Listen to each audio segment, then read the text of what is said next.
नगर विकास, पाणी पुरवठा, कृषी उद्योग खातं शिंदे गटाला मिळण्याची शक्यता आहे। उच्च आणि तंत्रशिक्षण, समाज कल्याण, उत्पादन शुल्क खातंही शिंदे गटाला मिळण्याची शक्यता आहे।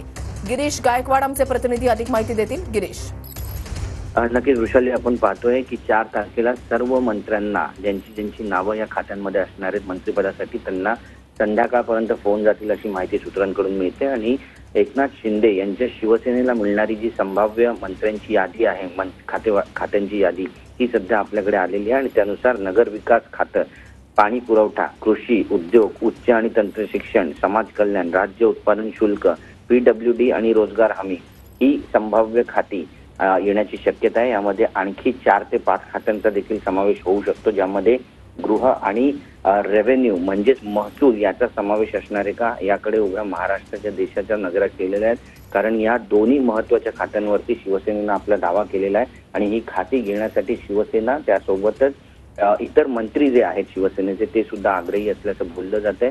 या सरकारमध्ये, महायुतीच्या या सरकारमध्ये आपला वाटा मोठा आहे आणि जर वाटा मोठा असेल तर मग वाटाघाटी सुद्धा त्याच प्रकारे झाल्या पाहिजेत, असा एक प्रयत्न किंवा कयास म्हणावं जे गेल्या अनेक दिवसांपासून सुरू आहे। आणि याला अंतिम स्वरूप 4 तारखेपर्यंत येईल असं बोललं जाते। आज देखील महायुतीच्या महत्त्वाच्या नेत्यांची बैठक आहे। यावर खाते वाटपासंदर्भात पुन्हा एकदा खलबतं होतील आणि नेमक्या काय घडामोडी घडणार आहेत पाहणं महत्त्वाचं ठरेल। नक्कीच धन्यवाद गिरीश दिलेल्या सविस्तर माहितीसाठी।